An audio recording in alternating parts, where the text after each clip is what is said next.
நாம் நமக்காக உண்டாக்கப்படவில்லை, குடும்பத்துக்காக உண்டாக்கப்படவில்லை, பணத்துக்காக உண்டாக்கப்படவில்லை. நீங்களும் நானும் உண்டாக்கப்பட்டது, சிருஷ்டிக்கப்பட்டது தேவனுக்காகவே சிருஷ்டிக்கப்பட்டிருக்கிறோம். தேவனுடைய இன்பத்திற்காக, தேவனுடைய சந்தோஷத்திற்காக நாம் சிருஷ்டிக்கப்பட்டிருக்கிறோம்.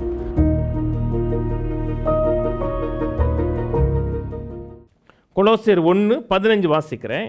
அவர் அதரிசனமான தேவனுடைய தற்சுரூபமும் சர்வ சிருஷ்டிக்கு முந்தின பேருமானவர். கிறிஸ்துவானவரை குறித்து பேசுகிறது, இயேசு கிறிஸ்துவை குறித்து. அவர் அதரிசனமான தேவனுடைய தற்சுரூபம், காண முடியாத தேவன். பிதாவாகிய தேவன் எப்படிப்பட்டவர், தன்மை என்ன, அவருடைய குணாதிசயம் என்ன என்பதை நமக்கு வெளிப்படுத்தக்கூடியவர் கிறிஸ்துவானவர். அவருடைய தற்சுரூபம், அவருடைய இமேஜாக இருக்கிறார். கிறிஸ்துவை பிரிண்ட் எடுத்தோம்னா பிதாவாகிய தேவன் எப்படிப்பட்டவராக இருப்பார் என்பதை குறித்த ஒரு தற்சுரூபம், இமேஜ் அப்படி இருக்கிறார். அவர் சர்வ சிருஷ்டிக்கு முந்தின பேரானவர். அவர் தான் இந்த புது சிருஷ்டிக்கு மட்டுமல்ல, எல்லா சிருஷ்டியும் அவர் தான் உண்டாக்கினவர். வார்த்தையின் மூலமாக தான் எல்லாமே உண்டாக்கப்பட்டது.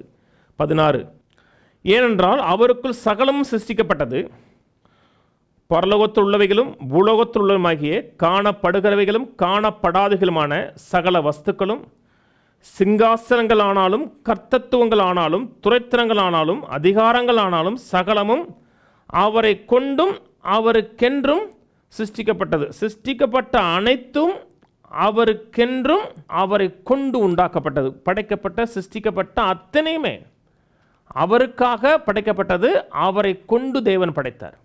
நாம் படைக்கப்பட்டது, நாம் சிருஷ்டிக்கப்பட்டது, வாழுகிறது தேவனுடைய நாமத்தின் மகிமைக்காக, அவருடைய நாமத்தின் புகழ்ச்சிக்காக. அவர் நம்முடைய வாழ்க்கையில் இன்பம் கொள்ளக்கூடிய வாழ்க்கை வாழ்வதற்காக தான் தேவன் உங்களையும் என்னை சிருஷ்டித்திருக்கிறார். நாம் நமக்காக உண்டாக்கப்படவில்லை, குடும்பத்துக்காக உண்டாக்கப்படவில்லை, பணத்துக்காக உண்டாக்கப்படவில்லை. நீங்களும் நானும் உண்டாக்கப்பட்டது, சிருஷ்டிக்கப்பட்டது தேவனுக்காகவே சிருஷ்டிக்கப்பட்டிருக்கிறோம். தேவனுடைய இன்பத்திற்காக, தேவனுடைய சந்தோஷத்திற்காக நாம் சிருஷ்டிக்கப்பட்டிருக்கிறோம். ஆனால் சபைக்கு போகிற மக்கள், மதவாத மக்கள் மத்தியில் என்ன இருக்குது என்றால், தன்னுடைய வாழ்க்கை தேவனுக்கு சந்தோஷத்தை, சமாதானத்தை, இன்பத்தை ஏற்படுத்தி கொடுக்காது. நான் தேவனுக்கு பிரியமாக வாழ முடியாதுங்கிற எண்ணம் தான் மக்களுடைய மனதில் இருக்கிறது. ஆனால் தவறானது.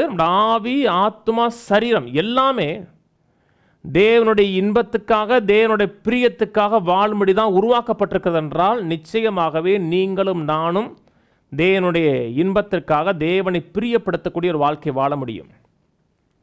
நம்முடைய முழு ஆழ்த்தத்துவமே, நம்முடைய டோட்டல் பர்சனாலிட்டிங்கிறோம் இல்லையா, நம்ம டோட்டல் பர்சனாலிட்டி, நம்முடைய டிஎன்ஏவே தேவனை பிரியப்படுத்தும்படியாக தான் உருவாக்கப்பட்டிருக்கிறது.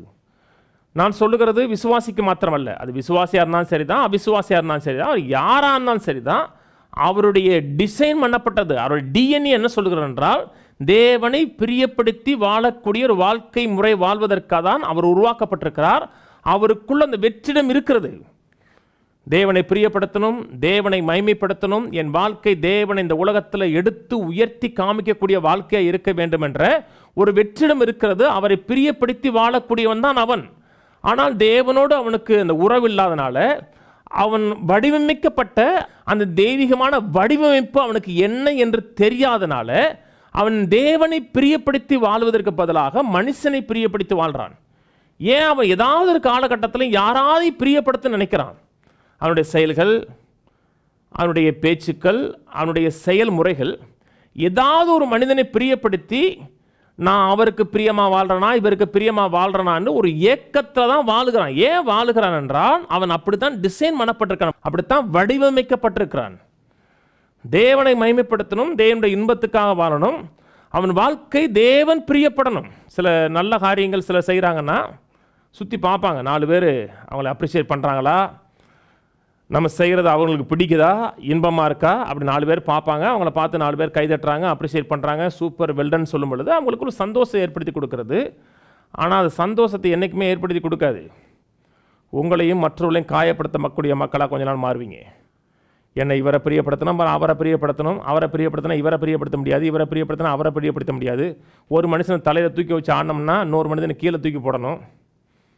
நான் மனிதனை பிரியப்படுத்த வாழாமல் நான் வாழுகிற வாழ்க்கை, என்னுடைய டோட்டல் கோர், நான் வாழக்கூடிய ஆழ்த்தத்துவமே தேவனை பிரியப்படுத்துவதற்காக, தேவனை மகிமைப்படுத்துவதற்காக இருக்கிறது என்றால், அந்த பொதுவான தெய்வீகமான வடிவமைப்பில் நீங்கள் வாழுகிறீங்கன்னு அர்த்தம். அந்த வாழ்க்கை நிச்சயமாகவே உங்களுக்கு இன்பமான வாழ்க்கையாக, நிறைவான வாழ்க்கையாக, வாழ வேண்டுங்கிற ஒரு வாஞ்சை ஏற்படுத்தக்கூடிய வாழ்க்கையாக உங்களுக்கும் எனக்கும் இருக்கும்.